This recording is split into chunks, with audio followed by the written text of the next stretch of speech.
पाठशाला ज्ञान चैनल को सब्सक्राइब करें, बेल आइकन को भी दबा दें और वीडियो को भी लाइक कर दें। धन्यवाद। नमस्कार दोस्तों, मेरा नाम है पंकज। स्वागत करता हूँ पाठशाला ज्ञान यूट्यूब चैनल पर।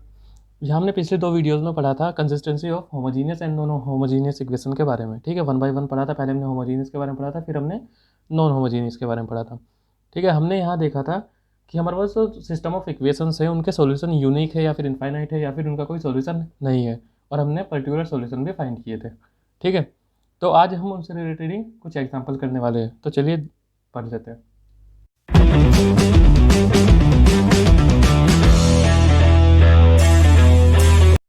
पहला एग्जाम्पल जो हम लेते हैं वो लेते हैं होमोजीनियस इक्वेशन के बारे में। ठीक है,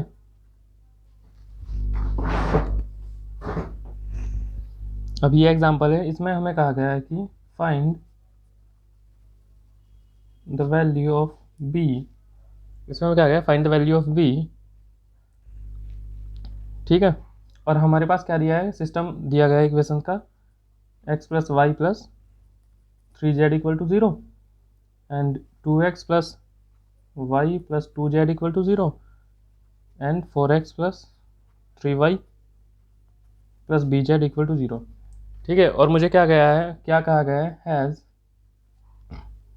find the value of b such that system of equation has, first मुझे कहा गया है ट्राइवियल सॉल्यूशन। ठीक है, और सेकंड मुझे कहा गया है नॉन ट्राइवियल सॉल्यूशन।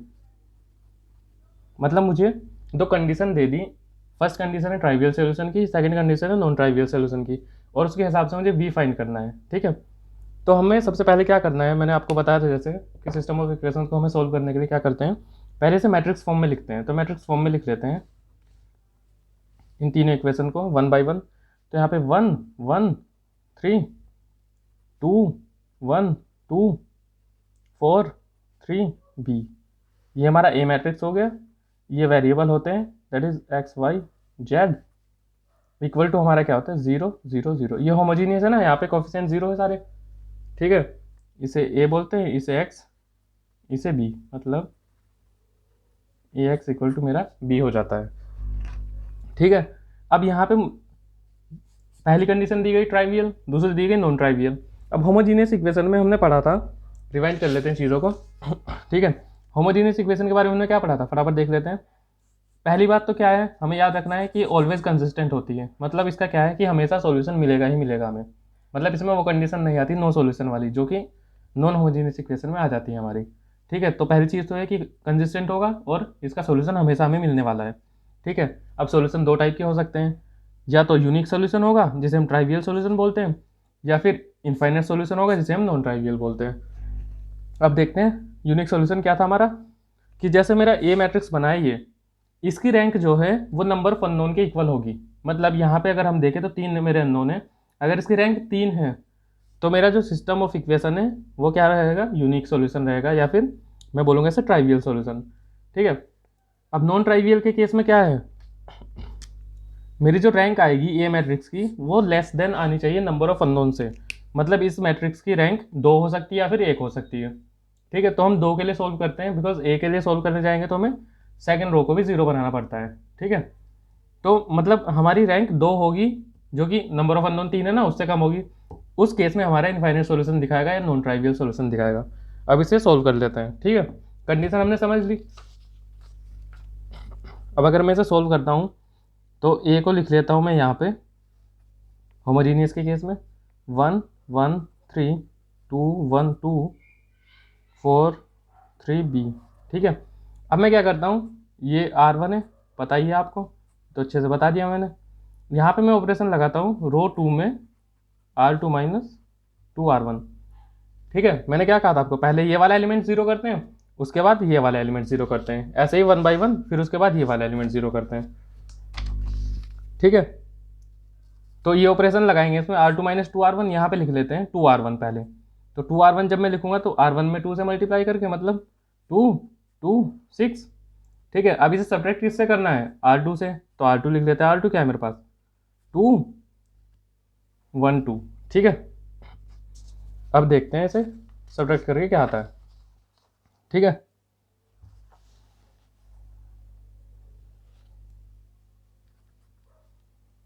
ये सारे एलिमेंटरी ऑपरेशन है, हमने पहले इसके बारे में पढ़ चुके हैं, ठीक है। तो R1 मेरा सेम रहेगा, उसमें तो मैं कुछ कर ही नहीं रहा हूँ, ठीक है, 1 1 3। अब R2 में मैंने ऑपरेशन लगाया, R2 माइनस 2R1, तो यहाँ पे क्या रहेगा, मैंने 2R1 लिखा और R2 लिखा। अभी सब्ट्रैक्ट करते हैं, 2 माइनस 2 0, 1 माइनस 2 माइनस 1, 2 माइनस 6 मेरा आ जाएगा माइनस के 4, ठीक है। अब R3 को मैं कुछ कह नहीं रहा हूँ, तो R3 मेरा ऐसे आ जाएगा 4 3 B, ठीक है। अब यहाँ पे मेरा ये आ गया। अब मैं क्या कर रहा हूँ, अब मुझे ये वाला एलिमेंट जीरो करना है, तो ये वाला एलिमेंट मैं कैसे जीरो कर सकता हूँ, R3, ये मेरा R3 है ना, और ये मेरा R1 है, और ये मेरा R2 है। तो R3 में मैं ऑपरेशन लगाता हूँ R3 माइनस 4R1, ठीक है। ये देख लेते हैं इसका मतलब क्या हुआ 4R1 का। तो 4R1 लिखता हूँ मैं, मतलब R1 में 4 से मल्टीप्लाई करके, तो 4 4 12, ठीक है। और सब्ट्रैक्ट किससे कर रहा हूँ इसे, R3 से, तो R3 मेरा क्या है 4 3B। अब लिख लेते हैं क्या आएगा 1 1 3, बिकॉज R1 R2 को तो मैं कुछ कह नहीं रहा हूँ, 0 माइनस 1 माइनस 4। अब R3 में मैंने ऑपरेशन लगाया, तो देख लेते हैं 4 minus 4 0, 3 minus 4 minus 1, and here B minus 12, ठीक है। तो यही आएगा। उसके बाद मैं क्या करता हूँ, देखो ये मेरा एलिमेंट जीरो हो गया, ये एलिमेंट जीरो हो गया।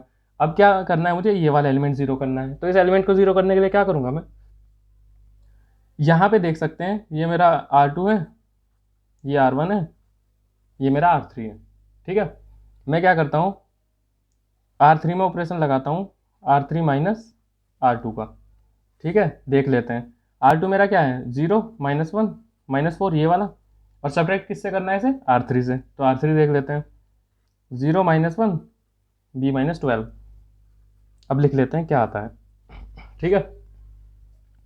तो मेरा 1 1 3 R1 सेम रहने वाला है, R2 सेम रहने वाला है, R3 में मैंने ऑपरेशन लगाया। तो 0 माइनस 0 0, माइनस 1 क्या हो जाएगा 0, ये ऐसे रहेगा ना माइनस 1 माइनस, तो ये माइनस 1 प्लस 1 हो जाएगा, यहाँ से कैंसिल हो जाएगा 0, ठीक है। यहाँ पे क्या आएगा B माइनस, अब माइनस 12 माइनस माइनस 4, तो यहाँ पे भी वही केस B माइनस 8, ये हमारा आ जाएगा, ठीक है। अब यहाँ पे मैं देख सकता हूँ कि इससे ज़्यादा मैं इसे जीरो नहीं कर सकता, ठीक है। तो मेरे पास ए को जितना मैं सोल्व कर सकता था उतना मैंने सोल्व कर लिया, और इतना ही मैं सोल्व कर पाऊंगा इसे, तो इसे यहीं पे रोक देते हैं इसे, ठीक है। अभी यहाँ पे क्या करना है, आप सिंपली देख सकते हैं यहाँ पे, अगर मैं रैंक की बात करूँ तो अभी फिलहाल इसकी रैंक जो है 3 है, ठीक है, which is equal to number of unknown. अब क्वेश्चन देखते हैं हमारे पास क्या था। पहला हमारे पास क्वेश्चन था कि ट्राइवियल सॉल्यूशन है, ठीक है। तो खैर ट्राइवियल सॉल्यूशन के लिए तो हमें सोल्व करने की ज़रूरत नहीं है, देखने की ज़रूरत नहीं है मतलब, ठीक है। अब ये कह रहा है कि ट्राइवियल सॉल्यूशन कब होगा, होमोजीनियस के केस में, ठीक है।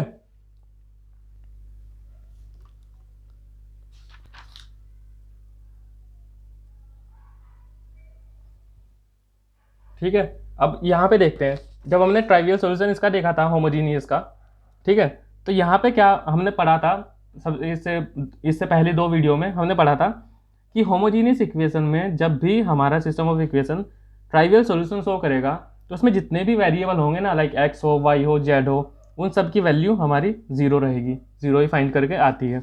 इसे फाइंड भी किया था हमने प्रीवियस वीडियो में, अगर आपने नहीं देखा तो आप देख सकते हैं, जीरो ही आती है, ठीक है। तो फर्स्ट का तो हमारे पास क्या बनेगा, ये हमने यहाँ सोल्व कर लिया, इसे रखते हैं भी यहीं पे साइड में, ठीक है। ये हमारा सेकंड सोल्व करने में काम आएगा। अभी हम सोल्व करते हैं फर्स्ट ट्राइवियल सॉल्यूशन के बारे में, ठीक है। अब ट्राइवियल सॉल्यूशन का क्या है, हम लिखेंगे we know that for homogeneous equation, ठीक है, we know that for homogeneous equation in trivial solution x equal to 0, y equal to 0, z equal to 0, तीनों वेरिएबल हमारे जीरो हो जाते हैं। अब देख सकते हैं आप यहाँ पे, ये इक्वेशन थी हमारी, अगर तीनों ही वेरिएबल जीरो हो गए, मतलब x भी, y भी, z भी, तो b की कुछ भी वैल्यू हो सकती है। तो हम यहाँ लिखेंगे therefore b will have any value, मतलब b की कुछ भी वैल्यू हो सकती है फर्स्ट केस के लिए, ट्राइवियल सॉल्यूशन के लिए, ठीक है। मतलब क्या है, हम साफ साफ देख सकते हैं, अगर हमें कोई ऐसा क्वेश्चन मिलता है और उसमें हमें ट्राइवियल सॉल्यूशन के लिए कंडीशन दी गई कि ट्राइवियल सॉल्यूशन है और उसमें किसी कोफिशिएंट की वैल्यू पूछी है, ठीक है, तो उस कोफिशिएंट की वैल्यू कुछ भी हो सकती है, ये तो फिक्स रहने वाला है, ठीक है। अब हमारा क्या था दूसरा केस था हमारा नॉन ट्राइवियल सॉल्यूशन, ठीक है। तो नॉन ट्राइवियल सॉल्यूशन का देखते हैं। सेकंड केस है हमारे पास नॉन ट्राइवियल सॉल्यूशन। अब नॉन ट्राइवियल सॉल्यूशन में मैंने क्या कहा था, यहाँ पे अगर आप देखेंगे नॉन ट्राइवियल सॉल्यूशन में हमने क्या पढ़ा था, इनफाइनाइट सॉल्यूशन होंगे। इनफाइनाइट सॉल्यूशन कैसे हो सकते हैं, इनफाइनाइट सॉल्यूशन दो ही केस में हो सकते हैं, जब रैंक ऑफ ए मेरा जो है वो less than number of unknown हो। अब नंबर ऑफ अननोन तो मेरे 3 है, तो रैंक कितना होगा इससे, मतलब 3 से कम होगा। तो 3 से कम मैं क्या कर सकता हूँ, अगर मैं इस रो को किसी तरह 0 कर दूँ, ठीक है, ये बात आप ध्यान से समझना, अगर मैं इस रो को 0 कर दूँ तो मेरे पास क्या रहेगा, इस तरीके से आ जाएगा ना 0 0 0। इसका मतलब क्या हुआ, एक मेरी रो 0 हो जाएगी, तो नंबर ऑफ नॉन जीरो रोज मेरे पास कितनी बचेगी 2, वही होती है हमारी रैंक, ठीक है। तो हमारी रैंक इसकी 2 हो जाएगी। तो इसे 0 करने के लिए क्या करना पड़ेगा, b-8 को 0 रखना पड़ेगा, ठीक है। तो यहाँ पे रैंक ऑफ ए में क्या लिखता हूँ 2, which is number of unknown, ठीक है। अब रैंक ऑफ ए 2 करने के लिए क्या करना पड़ेगा मुझे, b-8 को 0 रखना पड़ेगा और यहाँ से b की वैल्यू 8 आएगी। तो यहाँ पे हमारा आंसर आ चुका है, नॉन ट्राइवियल सोल्यूशन के लिए b की वैल्यू हमारी 8 आ गई, ठीक है, और ट्राइवियल सोल्यूशन के लिए हमारी वैल्यू कुछ भी हो सकती है, कुछ भी, ठीक है, बिकॉज वहाँ पे XYZ तीनों की ही वैल्यू हमारी 0 हो जा रही है, ठीक है। ये तो था होमोजीनियस इक्वेशन का केस, ठीक है। होमोजीनियस इक्वेशन का में हमने दोनों केस पढ़ लिए, ट्राइवियल सोल्यूशन के लिए भी एंड नॉन ट्राइवियल सोल्यूशन के लिए भी, ठीक है। अब हम एक नॉन होमोजीनियस इक्वेशन का केस देख लेते हैं, ठीक है, वो भी आराम से समझ लेते हैं, ठीक है। हमारे पास एग्जाम्पल है, ठीक है, इसमें हमें कहा गया find the value of mu and lambda, ठीक है, for the system of equation, ठीक है। यहाँ पे हमें क्या गया, find the value of mu and lambda for the system of equation. अब सिस्टम ऑफ इक्वेशन मेरे पास क्या है, x + y + z = 6, ठीक है, and x + 2y + 5z = 10 and 2x + 3y + λz = mu. ये मुझे 3 इक्वेशन दे दी और मुझे कहा गया है कि इस लैम्डा की एंड म्यू की वैल्यू फाइंड करनी है, और मुझे 3 केस भी दे दिए, ठीक है। अब केस क्या क्या दिए मुझे वो देख लेते हैं। फर्स्ट हमारा केस दिया इन्होंने यूनिक सोल्यूशन का, ठीक है। सेकंड मेरा केस दिया इन्होंने क्या, नो सॉल्यूशन का। थर्ड मेरा केस क्या इन्होंने दिया, इनफाइनाइट सॉल्यूशन का, जितने मैंने बताए थे कि 3 केस हो सकते हैं नॉन होमोजीनियस में, और होमोजीनियस में सिर्फ 2 ही केस होंगे, या तो सॉल्यूशन हमारा यूनिक होगा या फिर इनफाइनाइट होगा, नो सॉल्यूशन होमोजीनियस में नहीं आता। और फोर्थ हमें कहा गया इन्होंने कि सॉल्यूशन फाइंड करना है इन इक्वेशंस का, और वहाँ पे हमें लैम्डा एंड म्यू की वैल्यू दे दी, लैम्डा की value 2 they the and mu की 8 दे दी, ठीक है। यहाँ पे हमें दोनों की वैल्यू दे दी 4th पॉइंट में, और कहा गया कि इसका सॉल्यूशन फाइंड करो, ठीक है। तो देख लेते हैं हम। सबसे पहले मैंने क्या बताया था आपको, मुझे इसका क्या है, मैट्रिक्स फॉर्म में से ट्रांसफॉर्म करना है, तो मैट्रिक्स फॉर्म में लिख लेते हैं 1 1 1 1 2 5 2 3 लैम्डा। यहाँ पे हमारे वेरिएबल आते हैं XYZ = 6 10 म्यू। ये हो गया मेरा, ठीक है। इसे A बोलते हैं, इसे X बोलते हैं, और यहाँ पे B। होमोजीनियस में ये B 0 हो जाता है, 0 0 मैट्रिक्स होता है, नल मैट्रिक्स हमारा, यहाँ पे इसकी वैल्यू होती है, ठीक है। उसके बाद मैंने क्या कहा था, इससे लेकर आप ऑगमेंटेड मैट्रिक्स बनाओगे। ऑगमेंटेड मैट्रिक्स क्या होता है, C = AB, matrix of AB, ठीक है। तो इसे किस तरह लिख लेते हैं, पहले बताया था मैंने आपको 1 1 1 A लिखेंगे पहले, 1 2 5 2 3 लैम्डा डबल डॉट। ये इस तरह का शो करने का तरीका है, आप सिंगल डॉट लगा सकते हैं, आप कोमा लगा सकते हैं, कुछ भी लगा सकते हैं, कोई फर्क नहीं पड़ता। 6 10 म्यू। इस तरीके से हमने लिख लिया। होमोजीनियस में तो क्या है, ये 0 0 रहता है तो हमें कोई फ़र्क नहीं पड़ता, हम सिर्फ इतना सोल्व कर लेते हैं। लेकिन नॉन होमोजीनियस में क्या है, यहाँ पे कुछ ना कुछ वैल्यूज़ हैं तो इनसे फ़र्क पड़ेगा, इसलिए हमें इसे ऐसे सोल्व करते हैं सी को। ठीक है, ये हमारा सी है। अब हमें क्या है, इस सी को सोल्व करना है। ठीक है, तो यहाँ पे आप देख सकते हैं मैंने उसी तरह सोल्व करेंगे इसे भी। पहले इस 1 को 0 बनाना है, फिर इसे 0 बनाना है, फिर इसे 0 बनाना है, 1 बाय 1 करके। ठीक है, तो पहले इस 1 को 0 बनाते हैं। ये हमारा R1, ये R2 R3। देखिए अगर मैं यहाँ पे ये ऑपरेशन लगाता हूँ R2 माइनस R1, ठीक है, तो मेरा क्या होगा देख लेते हैं थोड़ा सा इधर। ठीक है, मैंने क्या ऑपरेशन लगाया, R2 माइनस R1, रफ लिख लेता हूँ। ठीक है, R1 लिख लेते हैं पहले, 1 1 1 6। ठीक है, डबल डॉट। और R2 क्या है जिसमें सब्ट्रैक्ट करना है, 1 2 5 डबल डॉट 10, ये है। ठीक है, अब C को लिख लेते हैं। देखिए R1 को तो मैं कुछ नहीं कह रहा हूँ ना, ऑपरेशन में किस में लगा रहा हूँ, R2 में, तो R1 मेरा एज इट इज रहेगा 1 1 1 6। ठीक है, अब R2 में मैंने ऑपरेशन लगाया, क्या होगा, 1 minus 1 0, 2 minus 1 1, 5 minus 1 4 double dot 10 minus 6 4। ठीक है, ये आ गया मेरा। अब मैं क्या करता हूँ, यहीं के यहीं R3 मेरी जो है ये रैंक, ये सॉरी रो, इसमें भी ऑपरेशन लगा देता हूँ। इसमें क्या ऑपरेशन लगाता हूँ मैं,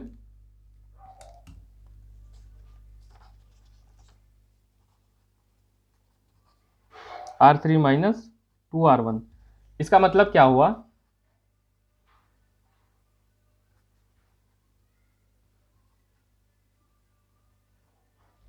इसका मतलब क्या हुआ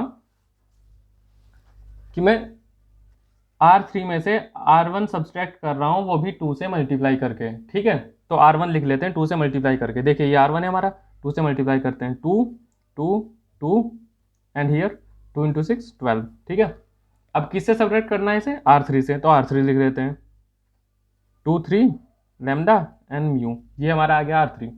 अब देखिए यहाँ पे से लिख लेते हैं सब्ट्रैक्ट करके। ठीक है, तो 2 माइनस 2 मेरा क्या आएगा, 0, 3 minus 2 1, lambda minus 2 lambda minus 2 and here mu minus 12। ये मेरा मैट्रिक्स आ जाता है इन्हें सोल्व करने के बाद। ठीक है, अब मैं क्या करता हूँ, फर्दर इसमें ऑपरेशन लगाता हूँ, बिकॉज मेरे दो एलिमेंट तो जीरो हो गए, ये वाला भी ये वाला भी, लेकिन मुझे ये भी तो जीरो करना है, तभी तो मैं कंपेयर कर पाऊंगा। ठीक है, तो ये मेरा क्या है, R1 R2 R3। अब यहाँ पे आप क्लियरली देख सकते हैं, अगर मैं R3 में ऑपरेशन लगाता हूँ, R3 माइनस R2 का, तो 1 से 1 सब्ट्रैक्ट हो गए, क्या हो जाएगा, 0, तो लगा लेते हैं ऑपरेशन। ठीक है, first row as it is रहने वाली है, second row as it is रहने वाली है, 0 1 4 4। ठीक है, हमारे चेंजेस कहाँ पे आएंगे, R3 में, क्योंकि ऑपरेशन में R3 में लगा रहा हूँ। तो 0 माइनस 0 0, 1 माइनस 1 0। अब यहाँ पे लैम्डा माइनस 2 माइनस 4, तो मेरा क्या होगा, लैम्डा माइनस 6। ठीक है, और यहाँ पे क्या रहेगा, म्यू माइनस 12 माइनस 4, तो म्यू माइनस 16। ये मेरा आ जाएगा फाइनल आंसर। ठीक है, अब सॉल्व करके मेरा क्या आ गया, ये आ गया। ठीक है, इससे ज़्यादा मैं सॉल्व नहीं कर पाऊंगा ऐसे, बिकॉज आप यहाँ पे देख सकते हैं, यहाँ पे 1 आ गया, अगर मैं कोई ऑपरेशन लगाऊंगा ये 0 भी मेरा कुछ नंबर आ जाएगा। ठीक है, अब देखते हैं हमें पूछा क्या गया था। पहला क्वेश्चन पूछा गया था हमें कि लैम्डा एंड म्यू की वैल्यू फाइंड करनी है यूनिक सोल्यूशन के लिए। सेकंड पूछा गया था नो सोल्यूशन के लिए। ठीक है, तो इसे अभी ऐसे ही छोड़ते हैं यहीं कहीं। फर्स्ट कंडीशन देखते हैं, इसमें हमें पूछा गया था कि लैम्डा एंड म्यू की वैल्यू फाइंड करो यूनिक सोल्यूशन के लिए। ठीक है, तो यूनिक सोल्यूशन का केस देखते हैं। अब यूनिक सॉल्यूशन में हमने क्या पढ़ा था देख लेते हैं। देखिए नॉन होमोजीनियस इक्वेशन में हमने पढ़ा था इनकंसिस्टेंट हो सकता है सॉल्यूशन या फिर कंसिस्टेंट हो सकता है। इनकंसिस्टेंट का मतलब कोई सॉल्यूशन नहीं, अभी इसके बारे में नहीं पढ़ते, हमें पढ़ना है यूनिक सॉल्यूशन के बारे में। ठीक है, तो ये किस केस में आता है, कंसिस्टेंट सॉल्यूशन में। ठीक है, तो यहाँ पे क्या है, यूनिक सॉल्यूशन कब होगा, जब rank of A equal to होगी रैंक ऑफ सी के, और वो भी इक्वल होगा नंबर ऑफ अननोन के, मतलब ये तीनों चीज़ें इक्वल होंगी। ठीक है, तो रैंक ऑफ ए क्या है, पहले भी हमने पढ़ा था, ये मैट्रिक्स हमारा ये है ना। ठीक है, तो यहाँ पे आप देख सकते हैं रैंक ऑफ ए क्या है 3, और रैंक ऑफ सी क्या है, ये भी 3 है, क्योंकि कोई भी इसमें 0 नहीं है, which is equal to rank of C. तो इतना तो हमारा सेटिस्फाई हो रहा है कि rank of A equal to rank of C, ठीक है, इक्वल टू 3। अब यहाँ पे नंबर ऑफ अननोन भी हमारे कितने हैं, 3 है, तो मतलब सेटिस्फाई हो रहा है तो पूरी तरह से, ठीक है। अब देखिए यहाँ पे अगर मैं लैम्डा इक्वल टू 6 रख दूँ, ठीक है, एंड म्यू इक्वल टू 16 रख दूँ, तो यहाँ पे ये केस मेरा क्या हो जाएगा, ये पूरी रो 0 हो जाएगी, तो ये सेटिस्फाई नहीं करेगा ना, ठीक है। तो मैं क्या करूँगा, अगर मेरा सॉल्यूशन मुझे फाइंड करना है लैम्डा एंड म्यू की वैल्यू, तो मैं लिखूंगा कि लैम्डा 6 नहीं होना चाहिए और म्यू हमारा 16 नहीं होना चाहिए, ठीक है। या फिर मैं लिखूंगा lambda must not equal to 6 और म्यू कुछ भी हो, ठीक है, जब भी सॉल्यूशन नहीं होगा, यूनिक सॉल्यूशन नहीं होगा, ठीक है। या फिर म्यू मेरा कुछ भी, म्यू मेरा 16 नहीं होना चाहिए, लैम्डा मेरा कुछ भी हो, मतलब क्या है, इनकी रैंक इक्वल नहीं होगी, ठीक है, तो हमारा यूनिक सॉल्यूशन नहीं होगा, मतलब बेसिकली सॉल्यूशन ही नहीं होगा, ठीक है। तो ये केस तो था मेरा बिल्कुल यूनिक सॉल्यूशन नहीं होगा, और यहाँ पे ये भी शो कर सकते हैं हम, ठीक है, लेकिन हमारा एक्यूरेट आंसर यही रहने वाला है। अगर मोस्ट एक्यूरेट की मैं बात करूँ, लैम्डा 6 के इक्वल नहीं होना चाहिए और म्यू हमारा 16 के इक्वल नहीं होना चाहिए। ये तो था यूनिक सॉल्यूशन की बात हमने कर ली। दूसरी बात हमने जैसे इसमें पढ़ा था ना, अब नो सॉल्यूशन की बात कर लेते हैं सेकंड केस में। अब नो सॉल्यूशन का हमने क्या पढ़ा था देख लेते हैं। यहाँ पे नो सॉल्यूशन का हमने क्या पढ़ा, rank of A rank of जो हमारा मैट्रिक्स सी है उसके इक्वल नहीं होनी चाहिए, ठीक है। तो देख लीजिए यहाँ पे इसका कैसे होगा, रैंक ऑफ ए ये रहा, अगर मैं ऐसा लिखता हूँ रैंक ऑफ ए मेरा क्या है 3, ठीक है, और ये रैंक ऑफ सी के ऑब्वियसली इक्वल होगा। अगर मैं 3 लिखता हूँ तो 3 तो पॉसिबल है नहीं इस केस में, ठीक है। तो मुझे क्या करना पड़ेगा, ए की रैंक को 2 करना पड़ेगा। अब 2 करने के लिए क्या होगा, लैम्डा मुझे इक्वल टू 6 रखना पड़ेगा, ठीक है। तो यहाँ पे क्या है, लैम्डा जैसे मैं 6 रखूँगा तो ये पूरा जो मेरी रो है वो 0 हो जाएगी, ठीक है। तो रैंक ऑफ ए मेरी क्या हो जाएगी, 2 हो जाएगी, ठीक है। और मैं क्या करता हूँ, एंड म्यू जो है वो 16 नहीं रखता, मतलब म्यू कुछ भी वैल्यू रखूँ लेकिन 16 नहीं रखता, 16 के अलावा कुछ भी वैल्यू रखता हूँ। तो यहाँ पे क्या है, जो पूरे सी की रैंक है उसमें ये एलिमेंट बच जाएगा ना लास्ट में, कोई भी 0 रो नहीं होगी। तो रैंक ऑफ सी मेरी क्या होगी, यहाँ पे 3 होगी। तो यहाँ पे सिंपल दिख रहा है, rank of A does not equal to rank of C. तो वो किस वैल्यू के लिए, लैम्डा 6 रहेगा मेरा और म्यू 16 नहीं रहेगा, ठीक है। ये इस तरीके से आएगा। थर्ड हमारा केस क्या क्या पूछा था हमें, थर्ड हमारा पूछा था इनफाइनाइट सॉल्यूशन के बारे में, ठीक है। तो ये देख रहे थे इनफाइनाइट सॉल्यूशन क्या है,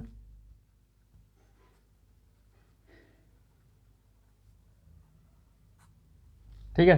अब इनफाइनाइट सॉल्यूशन के बारे में हमने क्या पढ़ा था, यहाँ पे देख लेते हैं।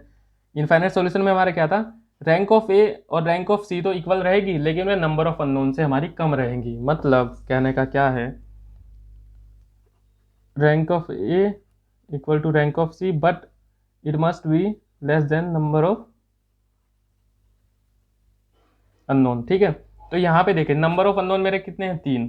तो रैंक ऑफ ए और रैंक ऑफ सी इक्वल करना है मुझे, तो इनकी रैंक कितनी होनी चाहिए, 2 होनी चाहिए, तभी तो इक्वल हो पाएंगे भाई। दोनों की रैंक 2 रहेगी तभी इक्वल होंगे, और 2 रहेगी तभी तो नंबर ऑफ अननोन से कम रहेंगे, ठीक है। तो रैंक ऑफ ए देख लेते हैं, हमारा कहाँ गया, ये सोल्व किया था हमने, ये था हमारा। तो रैंक ऑफ ए हमारी 2 कब होगी, जब लैम्डा इक्वल टू 6 होगा, ठीक है। और पूरे सी मैट्रिक्स की कब होगी, जब लैम्डा इक्वल टू 6 होगा एंड म्यू इक्वल टू 16 होगा। तो इस केस में हमारा क्या रहेगा, लैम्डा इक्वल टू 6, यहाँ से देख सकते हैं आप, एंड म्यू इक्वल टू 16। अगर मैं ये 2 वैल्यू पुट कर दूंगा यहाँ पे, lambda equal to 6 and mu equal to 16, तो मेरा मैट्रिक्स क्या आ जाएगा, 1 1 1 0 1 4 0 0 0 6 4 0, ठीक है। मतलब मेरे पास नॉन जीरो रो सिर्फ 2 ही बचेगी, तो वहाँ पे रो इसकी रैंक जो है वो 2 हो जाएगी। फोर्थ हमारा केस क्या था वो देख लेते हैं। फोर्थ में हमें कहा गया कि सॉल्यूशन फाइंड करना है इन इक्वेशंस का जब हमारे पास लैम्डा इक्वल टू 2 है एंड म्यू इक्वल टू 8 है। तो इसमें पुट कर लेते हैं इक्वेशन में और देखते हैं फिर सॉल्यूशन क्या आएगा, ठीक है। हमारे पास क्या था, इक्वेशन ये थी, ठीक है, ये हमें वैल्यूज़ दे दी, lambda equal to 2 and mu equal to 8। तो हमारे सी मैट्रिक्स में ये वैल्यू पुट कर लेते हैं और देखते हैं फिर, ठीक है। सी मैट्रिक्स ये रहा, तो 1 1 4 0 1 4 0 0, लैम्डा इक्वल टू कितना दिया है 2, एंड म्यू इक्वल टू 8। तो लैम्डा 2 रखते हैं तो 2 माइनस 6 -4 आ जाएगा, ठीक है। और 8 रखता हूँ तो 8 माइनस 16 इधर आएगा, तो डबल डॉट के बाद लिखेंगे, ठीक है। म्यू में अगर मैं रखता हूँ 8 तो 8 माइनस 16 -8 आ जाएगा मेरा, और यहाँ पे एज इट इज़ रहेगा 64 -8, ठीक है। ये हमारा रहेगा। अब ये हमारा सी मैट्रिक्स बन गया, ठीक है। जब हमने सॉल्यूशन फाइंड किया था, कल हमने सीखा था कि हमारा जो सी मैट्रिक्स आ गया, फिर हम क्या करते हैं, इस ए मैट्रिक्स को इससे रिप्लेस करते हैं, यहाँ पे लिखते हैं इसमें, ठीक है। तो इस फॉर्म में लिख लेते हैं इसे, ठीक है। ये था हमारा पहले 1 1 1 था, 1 2 5 था, 2 3 5 2 3 लैम्डा था। तो इसे हम किस तरह लिखेंगे, और फिलहाल 1 1 4, क्योंकि हमारा 1 1 4 हो गया ना, ठीक है। 0 1 4 0 0 -4। वेरिएबल मैट्रिक्स हमारा सेम रहता है, that is X Y Z. और इक्वल में हमारा क्या आएगा, ये यहाँ पे देख लेते हैं क्या आया था हमारा, जो भी सॉल्व किया था हमने।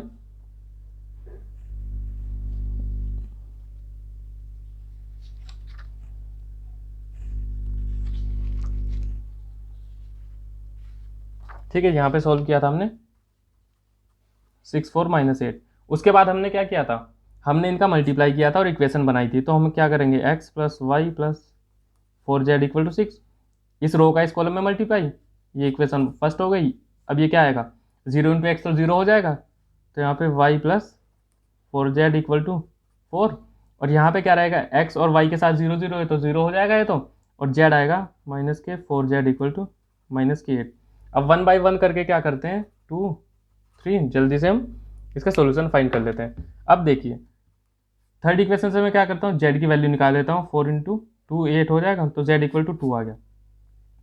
सेकेंड इक्वेशन को हम यूज़ करते हैं, तो y plus 4 into 2 equal to 4, तो y हमारे कितना आ गया, -4 आ गया, ठीक है। अब हम क्या करते हैं, फर्स्ट इक्वेशन को यूज़ करते हैं, तो x plus -4 plus 4 into 2z equal to 6। तो हमारे यहाँ से x कितना आ जाएगा, 4 इंटू 2 8,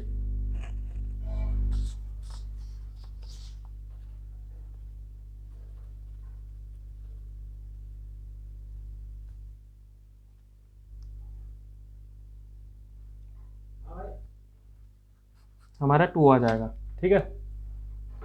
ये हमारे तीनों आंसर आ जाएंगे, एक्स वाई जेड के हमारे आंसर निकाल दिए, ठीक है। चलिए आज के लिए इतना ही करते हैं। वीडियो देखने के लिए धन्यवाद। वीडियो अच्छा लगा हो तो लाइक करें वीडियो को, सब्सक्राइब करें चैनल को और वीडियो को शेयर करें। धन्यवाद।